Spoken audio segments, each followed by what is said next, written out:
बेहोशी में पिता ने अपनी एक लौती बेटी की शादी करवा दी ड्राइवर से, लेकिन क्यों? आज की नई कहानी एक हिंदी मॉरल स्टोरी है। एक पिता ने अपनी एक लौती बेटी की शादी क्यों ड्राइवर से करवा दी? पूरी कहानी जरूर पढ़े। मेरा नाम प्रियंका है। मेरे पिता ने मेरे साथ जो किया वो कोई सोच भी नहीं सकता। मैं अपने पिता की एक लौती बेटी हूँ। हम बहुत ही रईस परिवार से हैं। हमारी एक कंपनी है, पैसों की कोई कमी नहीं है। बचपन से ही मुझे ऐशो आराम की आदत है। नौकर चाकर गाड़ियां मेरे चारों तरफ रहती थी। मेरी जिंदगी में बहुत अच्छे से जी रही थी। लेकिन उस एक दिन ने मेरी जिंदगी बदल दी। हमारे यहाँ कुछ ही दिनों से एक नया ड्राइवर आया था। वो ड्राइवर जवान था, लेकिन वो मुझे पसंद नहीं था। वो ज्यादा सवाल पूछता था। कहाँ जा रहे हो, क्यों जाना है, इतना तो मेरे पापा मुझसे नहीं पूछते थे। एक दिन जब उस ड्राइवर ने हद कर दी तो मैंने उसे एक तमाचा मार दिया और उसे नौकरी से निकाल दिया। मैंने पापा को ये बताना जरूरी नहीं समझा, क्योंकि हमारे यहाँ ड्राइवर की कमी नहीं थी। लेकिन मुझे नहीं पता था कि मेरे साथ यह होने वाला है। एक दिन सुबह जब मैं उठी तो मेरे कमरे में वो ड्राइवर था। वो ड्राइवर मेरे कमरे में इतनी सिक्योरिटी के बीच कैसे आ गया मुझे पता नहीं था। शायद मैंने उसे मारा था, इस बात का बदला उसे लेना था। मैंने कहा कि तुम यहाँ क्या कर रहे हो? वो बोला कि मैं तुम्हारा पति हूँ, कल रात को तुम्हारे पिता ने मेरी शादी तुमसे करवा दी है। मैंने कहा कि तुम पागल हो, मेरे पिता तुमसे शादी करवाएंगे। और शादी हो गई, मुझे पता भी नहीं चला। फिर उसने कहा कि मुझे पता था कि तुम ये बात नहीं मानोगी, इसलिए मैं तुम्हें तस्वीरें दिखाता हूँ। उसने अपने मोबाइल में हमारी शादी की तस्वीरें दिखाई। वो सच बोल रहा था। मैं उसके साथ मंडप पर बैठी थी, मुझे होश नहीं था। और मेरे पिता भी मेरा कन्यादान करते उस तस्वीर में थे। मुझे उस तस्वीर को देखकर भरोसा नहीं हुआ कि मेरे पिता हो मुझे इतना प्यार करते थे। वो मेरी शादी बेहोशी में मेरी मर्जी के बिना एक ड्राइवर से करवा सकते हैं। मैं उसी समय अपने पिता के पास गई।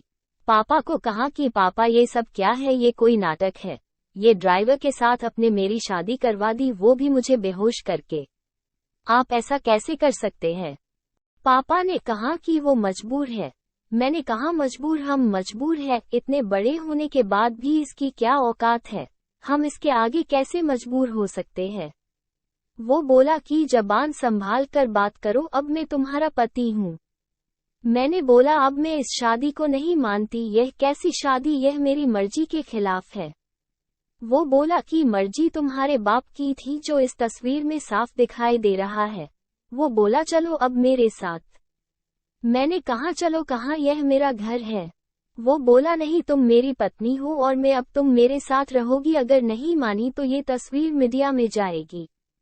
मेरे पिता चुपचाप खड़े होकर ये तमाशा देख रहे थे। उसने मेरा हाथ जोर से पकड़ा और खींच कर ले जाने लगा। इतनी सारी सिक्योरिटी, लेकिन कोई उसे नहीं रोक रहा था। मेरे पिता भी जैसे भूत बन गए थे। पर क्यों मैं रो रही थी और वो मेरा हाथ खींचकर मुझे ले जाता रहा। मुझे नहीं पता था कि उनकी क्या मजबूरी थी, पर इन सब के बीच मेरी जिंदगी के साथ बहुत बड़ा मजाक हो रहा था। वो मुझे अपने घर में ले गया। घर नहीं, पिंजरा था, एक छोटा सा कमरा। बाथरूम के लिए भी कमरे के बाहर जाना पड़ता था। उसने मुझे कहा कि यही अब मेरा घर है, यहीं पर रहना है और खाना है। पास में भी बहुत सारे कमरे थे, उनमें भी लोग रहते थे। मैं ऐसी जगह आ जाऊंगी मुझे पता नहीं था। उसने कमरे में खाने का सामान रखा और कहा कि भूख लगी है, खाना बनाओ। एक थप्पड़ का बदला वो इस तरह लेगा मुझे पता नहीं। मैंने कहा मुझे खाना नहीं आता। वो बोला ठीक है, मैं कहीं खा लूंगा, तुम फिर भूखी रहो। वो इतना कहकर चला गया। मैंने सोचा था कि मैं भाग जाऊं, लेकिन फिर सोचा कहाँ जाऊंगी, मेरे घर जा नहीं सकती। मैं वहीं रोती रही। भूखी शाम हो गई थी, मुझे भूख लग रही थी। ऐसी भूख मैंने अपनी जिंदगी में कभी महसूस नहीं की थी। मैं मेरे कमरे की चौखट पर बैठ गई, रो रही थी। पास के कमरे से एक औरत ने मुझे रोते देखा और कहा क्या हुआ? मैंने कहा भूख लगी है। वो बोली इतनी सी बात। उसने अपने कमरे से एक रोटी और थोड़ी दाल मुझे दी, उसे मैंने खाया। मैंने हर तरह के पकवान खाए, लेकिन वो रोटी और दाल खाकर मुझे जो अनुभव हुआ, लगा जैसे मैंने भगवान को पा लिया हो। रात हो गई थी, मैं वो वापस आया। मैं इसी तरह से वहां अपना जीवन काट रही थी।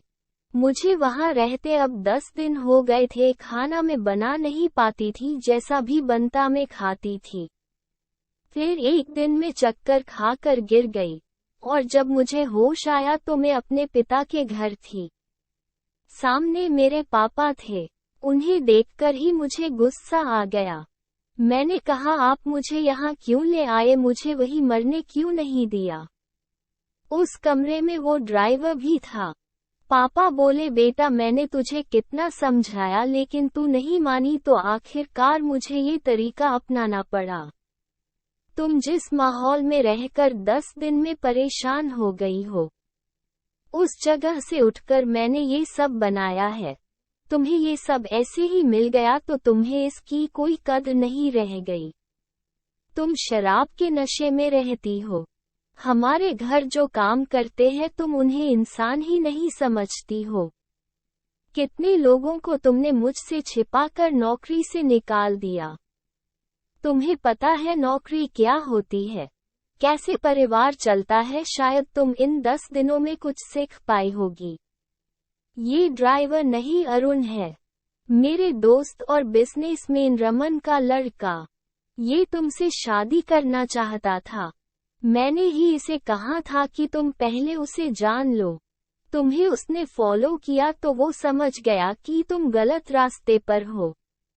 इसलिए हम दोनों ने मिलकर यह नाटक किया ताकि तुम्हारी आंखें खुल सके।